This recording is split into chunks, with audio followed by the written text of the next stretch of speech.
अरे ये क्या, जगन्नाथ जी किस देवी को बांधकर उल्टा लटका रहे हैं?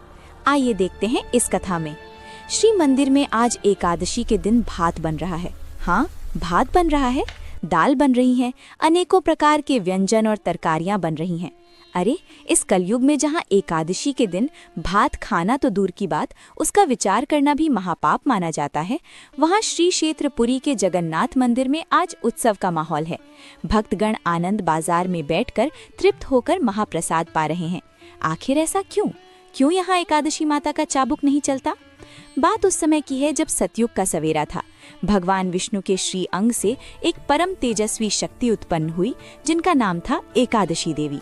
उनका जन्म ही इसलिए हुआ था कि वे संसार से पाप का नाश कर सकें। ठाकुर जी ने उन्हें निहारते हुए एक विशेष वरदान दिया। बोले, देवी, महीने में 2 दिन तुम्हारा राज चलेगा।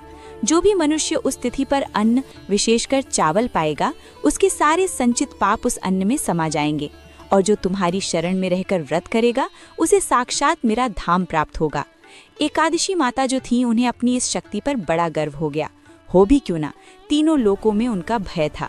स्वर्ग हो या पाताल, उस दिन कहीं चूल्हा नहीं जलता था। पापी से पापी मनुष्य भी एकादशी के दिन चावल को छूने से कांपता था। अपनी विजय पताका फहराती हुई अहंकार में डूबी एकादशी माता एक दिन नीलांचल धाम यानी हमारे जगन्नाथपुरी पहुंची। जैसे ही उन्होंने मंदिर के सिंह द्वार में अपना पहला कदम रखा, उनको लगा कि शायद वे रास्ता भटक गई हैं। उनका दिमाग चकरा गया। आज एकादशी की पावन तिथि थी, पर यहाँ का नजारा तो बिल्कुल उलट था। आनंद बाजार में हजारों भक्त बैठे थे। कोई भूखा नहीं था, कोई प्यासा नहीं था। सबके सामने मिट्टी के कुल्हड़ों में गर्मा गर्म अन्न परोसा जा रहा था। भक्त बड़े चाव से जय जगन्नाथ का उद्घोष करते हुए उस भात को पा रहे थे। एकादशी माता का क्रोध 7वें आसमान पर पहुंच गया। वे व्याकुल हो उठी, सोचने लगी, ये मेरा अपमान है। मेरे ही दिन यहाँ चावल? क्या जगन्नाथ जी मेरा नियम भूल गए? क्या उन्हें मेरी शक्ति का भान नहीं? क्रोध में जलती हुई वे सीधे मंदिर के गर्भगृह में घुस गईं। सामने रत्न सिंहासन पर ठाकुर जी अपने बड़े भाई बलभद्र और लाडली बहन सुभद्रा के साथ मंद मंद मुस्कुरा रहे थे। एकादशी माता ललकार कर बोली, प्रभु, ये क्या अनर्थ हो रहा है? आपने ही तो मुझे वरदान दिया था कि एकादशी को चावल में पाप पुरुष का वास होगा, तो आज आपके इस धाम में ये पाप की गंगा क्यों बह रही है? रोकिए इन भक्तों को, वरना मेरा शाप सबको भस्म कर देगा। ठाकुर जी ने बड़े प्रेम से देखा और शांत स्वर में बोले, देवी, शांत हो जाओ। तुम देख रही हो, वो साधारण चावल नहीं है, वो कैवल्य है, वो मेरा महाप्रसाद है। ये साक्षात मेरी जूठन है, और मेरी जूठन में कभी कोई पाप निवास नहीं कर सकता। इसके सामने कोई तिथि, कोई नक्षत्र, कोई नियम बड़ा नहीं है। परंतु एकादशी माता का अहंकार जो था, वो बहुत बड़ा हो चुका था। उनको लगा कि भगवान केवल अपने भक्तों का पक्ष ले रहे हैं। वे जिद पर अड़ गईं।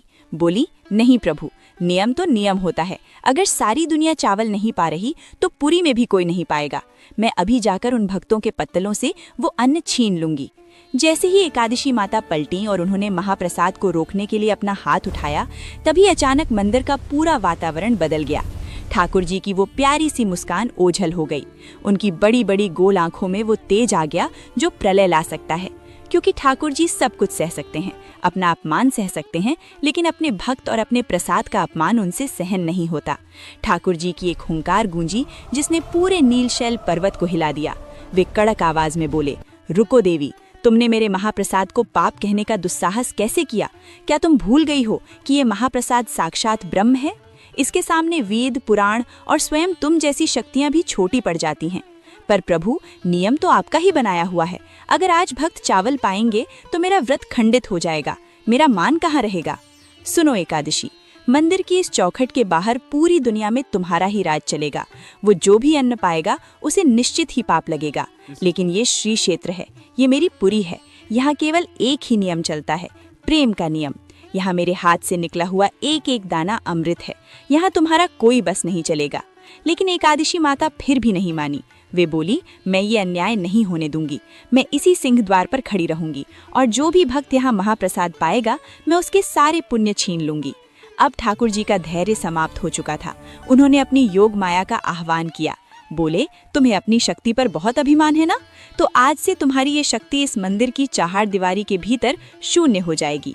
अगले ही पल एक चमत्कार हुआ। अदृश्य दिव्य जंजीरों ने एकादशी माता को जकड़ लिया। ठाकुर जी के आदेश पर उन्हें मंदिर के ईशान कोण में ले जाया गया और वहां उन्हें उल्टा लटकाकर बांध दिया गया। ठाकुर जी ने श्राप दिया, अब तुम यहीं बंदी बनकर रहोगी। तुम्हारी आंखों के सामने साल के 365 दिन, यहाँ तक कि एकादशी के दिन भी मेरे भक्त पेट भरकर महाप्रसाद पाएंगे। तुम सब देखोगी पर किसी को रोक नहीं पाओगी। यहाँ मेरी आज्ञा के बिना तुम पत्ता भी नहीं हिला सकोगी। एकादशी माता छटपटाने लगी। वे रोते हुए बोली, प्रभु, ये तो घोर अन्याय है। अगर मैं यहाँ ऐसे ही बंदी रहूंगी तो संसार मेरा सम्मान करना छोड़ देगा। क्या भक्त मुझे भूल जाएंगे? उनका सारा अहंकार मिट्टी में मिल चुका था। उन्हें समझ आ गया था कि मर्यादा पुरुषोत्तम के नियम भी उनके प्रेम के आगे हार जाते हैं। ठाकुर जी जो करुणा के सागर हैं, उनका दिल पसीज गया। सजा तो मिल चुकी थी, पर वे तो भक्त वत्सल हैं।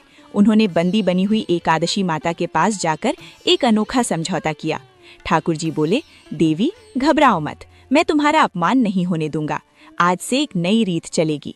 पुरी में एकादशी के दिन भक्त पेट भरकर महाप्रसाद पाएंगे। उन्हें कोई पाप नहीं लगेगा, लेकिन तुम्हारे सम्मान की रक्षा के लिए वे उस महाप्रसाद को पाने से पहले अपने मस्तक से लगाएंगे, उसे दंडवत प्रणाम करेंगे और मन ही मन कहेंगे, हे एकादशी माता, ये साधारण अन्न नहीं, प्रभु का प्रसाद है। मैं इसे प्रभु की आज्ञा मानकर ग्रहण कर रहा हूँ। मेरा व्रत खंडित न हो। एकादशी माता इस सम्मान से प्रसन्न हो गईं। उन्होंने वचन दिया, प्रभु, जो भी भक्त इस भाव से पुरी में महाप्रसाद पाएगा, मैं उसके पाप नहीं गिनूंगी, बल्कि उसे 2 गुना पुण्य प्रदान करूंगी। यही कारण है कि आज भी जगन्नाथपुरी दुनिया की इकलौती ऐसी जगह है जहां एकादशी के दिन आनंद बाजार में हजारों भक्त बड़े आनंद से महाप्रसाद पाते नजर आते हैं। वहां मान्यता है कि यदि एकादशी के दिन आपको महाप्रसाद मिल जाए और आपने ये सोचकर उसे ठुकरा दिया कि आज मेरा व्रत है, तो वो साक्षात जगन्नाथ जी का तिरस्कार माना जाता है और उसका भारी पाप लगता है। आज भी मंदिर के बेड़ा काली मंदिर के पास एकादशी माता की मूर्ति स्थापित है, जहाँ वे मौन रहकर सब देखती हैं, पर किसी को टोकती नहीं। ये कथा हमें सिखाती है कि धर्म में नियम तो बहुत हैं, पर प्रेम और ठाकुर जी का प्रसाद उन सब नियमों से ऊपर है। क्या आपने कभी ठाकुर जी का वो अलौकिक महाप्रसाद पाया है? अगर कभी पुरी जाए तो नियम के चक्कर में प्रसाद मत छोड़ना। अगर आपको हमारे जगन्नाथ जी की ये लीला पसंद आई हो तो वीडियो को लाइक, शेयर और सब्सक्राइब करना न भूलें। जय जगन्नाथ जी की जय। एकादशी माता।